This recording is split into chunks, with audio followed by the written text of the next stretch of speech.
There's 35 watches over £500,000. Because you've won that as your daily, again, it's not the end of the world, but obviously, you know, price-wise, where are you?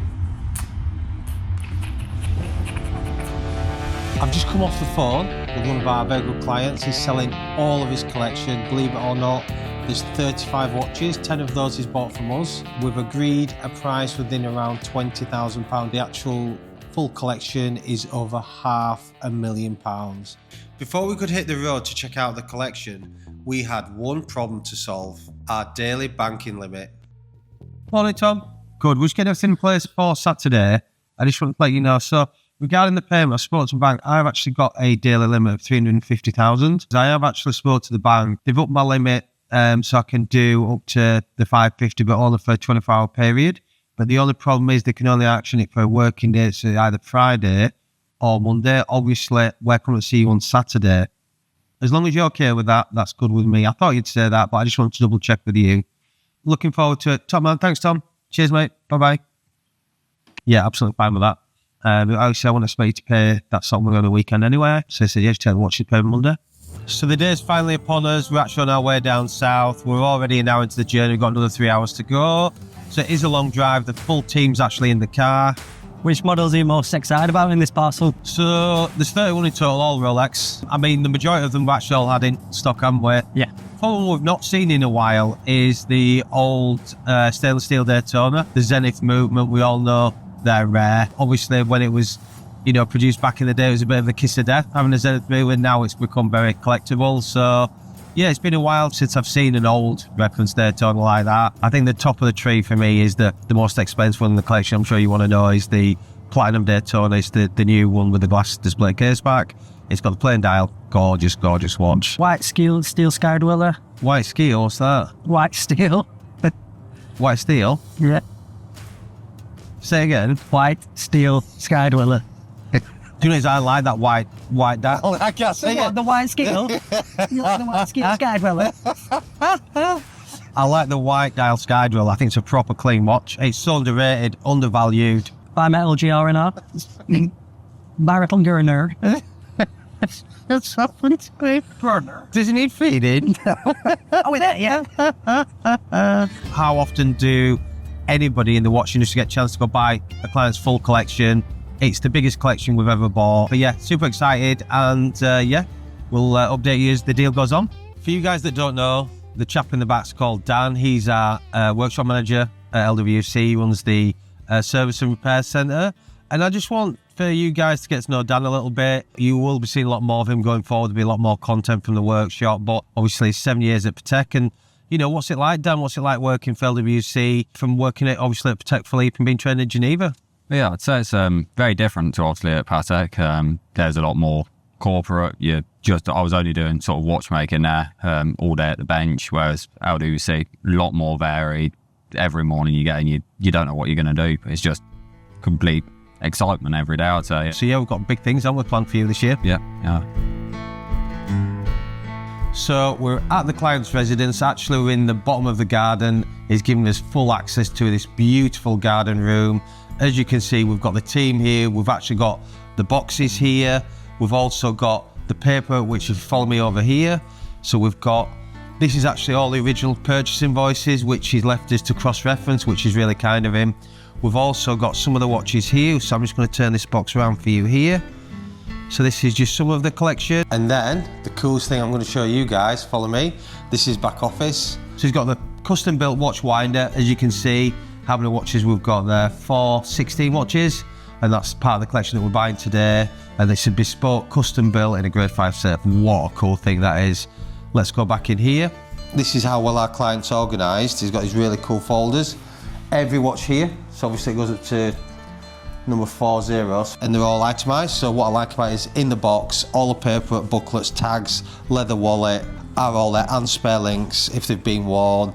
Separately to that, we've got this really well organised folder, and everything's there with the purchase receipt. Obviously some are from us. I think our clients actually bought 10 from us, and the rest obviously is bought elsewhere, some from the authorised dealer, which this one is, and some are from obviously other independent or grey market dealers. So we're just going through, ticking every box, making sure that we're doing everything correctly. You know, we've got 31 watches to get through, 2 out here, so 29, and we're flying, yeah, so keep going. So, it's kind of like just grab them and just pull. All right. That's literally it. And then this is being worn on it, this one. 22 ghost. Josh had a question while examining the ghost. Yeah, where did this one come from? What's the number? 19. Number 19. Okay, it's been sold as pre-owned. Are there protective stickers on the side? They're not originals, are they? That seemed to be. What valuation have you put on this one? See where the bracelet's been off on you? Yeah. Okay. You wouldn't know is to actually handle thousands of watches, really, to genuinely know. Fortunately for me, and I always go back to saying it, you know, I believe to be a good business owner, you need to be able to do every seat in the company. And I polished watches for years when I first started, before we hit the YouTube scene. So I have a very close eye to detail, and I can just tell straight away if it's been polished. Normally you'll see a little bit of round, and you can see some historical dents that have gone. You can also see the telltale signs where, you know, bracelets have been off, screws have been taken out. You know, there's these it's always in the detail. It's always in the minor detail, and you just can't hide the fact if it's had a polish, it's had a polish. But it honestly takes years. Zenith Daytona. Yep. 1998. Yep. Had a couple of little particles around the subdials. Right, that's fine. Do you want me to check the timing on it? Yeah, we'll check the timing. Has it got the satin shoulders on the top? Yeah. Yeah, well, that's correct to the piece. So they changed around 2000 where they had the polished, so they changed to the polished. They should be satin, which is correct to the piece. I'm excited to see that actually, but yeah, put it on the machine. Let's see what it's doing, and then we'll take it from there. So for you guys that don't know, Zenith Daytona, it was a watch that is obviously a steel Daytona. The movement was produced outsourced to Zenith, and it was only a short run, so it means they're a very collectible watch. First things to note when you look at the watch, I'll turn it around here for you to see, are the really thin baton markers. And it's got thin hands, and also the subdials, the little black ring that goes around, is super thin. So if you look at the new Panda now, or any of the new release Daytonas from Rolex, they have that old nod to this particular model. One thing else to note is, look how small the clasp is there. That is original to the piece. Look how tiny it is. I mean, look at the difference in size if you compare there. You know, the clasp is literally that big. That's it. Again, correct to the piece. Open up the clasp, look at the inner clasp there. You can see that is how they used to be designed back in the day. One thing we can do as well, Dan, is date the bracelet. It's got the dating code on the back there, so we can date that, make sure it's correct. And then Dan's going to take you through now. He's going to whip the bracelet off, because on the older ones, obviously the serial number is not in the rehaut here between 5 and 7 o'clock. The serial's actually in between the lugs. So once we take the bracelet off, at the top here at 12 will be the actual model number, which is a 16520, and at the bottom will be the row of serial number, which we can cross-reference against the papers. So that's all good. Is there any wear on where the serial is? Because I know from experience all the time. Right in the centre of You have like the wear, the bracelet wear from the end link, it'll just rub the case. Yes, same on this, which I'd guess is probably why they've moved it to the inside of the rehaut, rather than on between the lugs. Correct. Okay. And Thank then you. checking the bracelet code, which is just on the inside here. So PJ5, which would be May 2008. So what does that mean? Means that bracelet isn't an original one for the watch, but it's still the correct bracelet. It just means it's a sort of a second or potentially even third bracelet. So it's a newer one. The original one's probably worn out. So the bracelet's 10 years younger than the watch? Yeah, 10 years younger. Yeah. It probably explains why it was a bit tight between the lugs, if the bracelet's a little bit larger. Newer than the actual, yeah. We put a valuation on this watch. We allowed for quite a lot, to be fair, because from experience I know when you're buying a watch over 10 years old, 15 years old, there's going to be something. There's going to be something that maybe not original, it's factory Rolex, but maybe just not correct. It's very rare to find something all original of this age. I mean, we're talking, how old's the watch now? 28 years? Something like that. So, you know, it's not uncommon to have something swapped, so I allowed for that in the valuation that we put on. We'll get it back to the workshop. I'm happy, the valuation's right. We can disclose information we know to our client. Everything's all good. Just looking at the new reference, Paul Newman. I didn't know this one was the one that he wore daily, I think. Charlie, do you want to have a look at this one? I don't think top two shoulders are too bad. And the class, them little dents on the satin, they're fine. We can get them done. Okay. I think we might need to revise our price on that. Yeah. But I think what we'll do is, we'll put a question mark to it, and then once we get the full collection, because I think some of them before we said they were like, no white tag, but they have a white tag. Yeah. So we'll do a full evaluation. That needs to be cheaper, Yeah. but then if we're paying a bit more for them, that makes sense, then we'll balance it out. Yeah, let's do that. Right, where are we at? So we've got 1, 2, 3, 4. So we've got about 8 left. Is there anything else in the? Let's just see if there's anything left in the watch winder in the safe. Right, so we've got 2 left. We might as well get these out. So we've got actually 2 of the most sought after watches in the GMT range. Obviously, one being the Batman on the Oyster, and obviously the iconic Pepsi on the Jubilee. Such sought after watches. So we'll take these 2 off. He's got his little Rolex sign there as well. That's the original sign as well, is that one? So we're coming to the end of it. We've actually only got 2 or 3 to get through. Ironically, we've saved one of my personal favourites for the end. It is this watch here. It is the Day-Date 40, the quintessential gentleman's watch. In my opinion, it's got one of the best dials. It's got the silver dial, Roman numeral markers, and also the fully factory set diamond bezel. Now for me, that is a proper watch. You will not see that many without a diamond dial and the bezel. Normally you will always see both together. It's quite unusual to see a plain dial with a diamond bezel, but let me tell you, this is a proper watch. In fact, I actually got married in the same watch. Had the fluted bezel, not the diamond.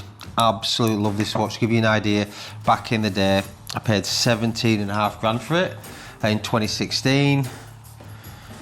Oh, I mean, just look at that. That is a proper watch. Yellow gold. I don't think any other company does a better yellow gold than Rolex.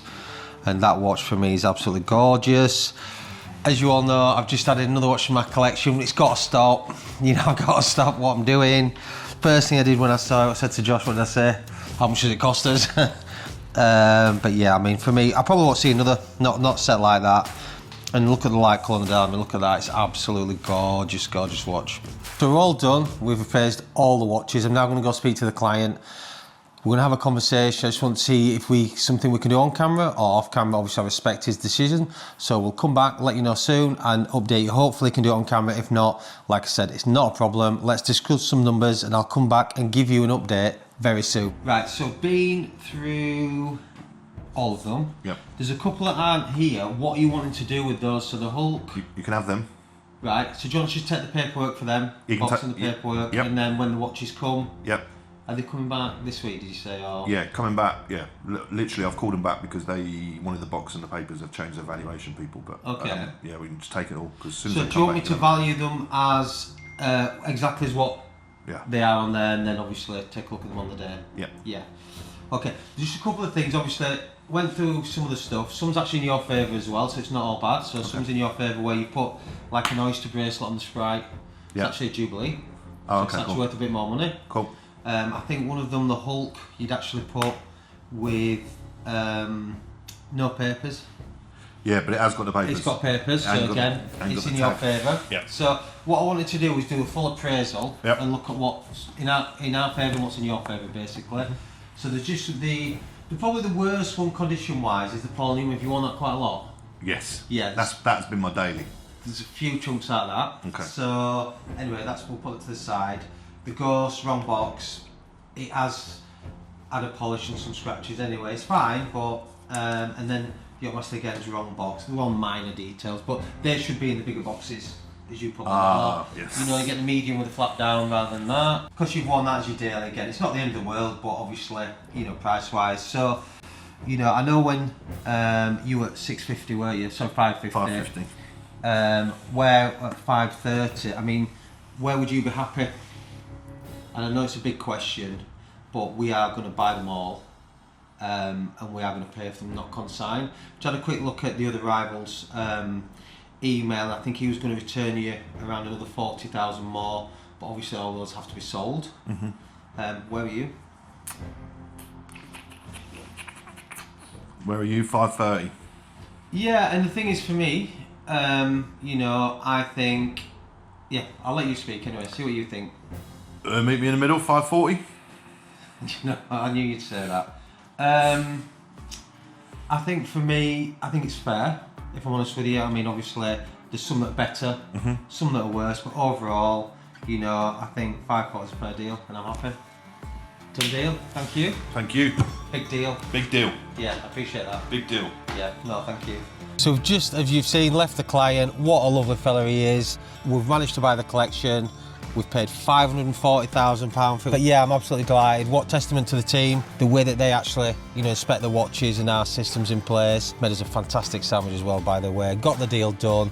Biggest deal of LWC history. Let's see where we are in another 12 months if we can do a bigger deal. Back to HQ, get all the watches booked in on the website and sold to you guys who are watching this now. So it's Monday morning, we're back at LWC HQ. Of course, we've got the collection to go through. In total, we bought 31 watches at a value of £540,000. These included a lot of sports professionals, some Oyster Flex models, a big platinum Daytona, an old school Zenith, just to name a few. Incredibly, the client let us actually walk away without even paying a penny on the day. A real sign of the trust that we've built and the name and credibility that we have in the watch industry. Now, there's just one thing left to do. As soon as I press this button, the money is gone forever. I'm just going to cover that little bit there, and I'm just going to hit it. Oh, there's an error. Can you believe that? There's actually an error on the account. Right, I'm going to do it again. We'll check back in a minute. Take 2. Spoke to the bank, took a few hours, and now we're going to try again. Hopefully it's all been approved. Unfortunately, it was stopped due to a fraud check, even though it was approved. Fingers crossed. Done. Boom, baby. The largest payment ever made to one single client, and let the journey continue.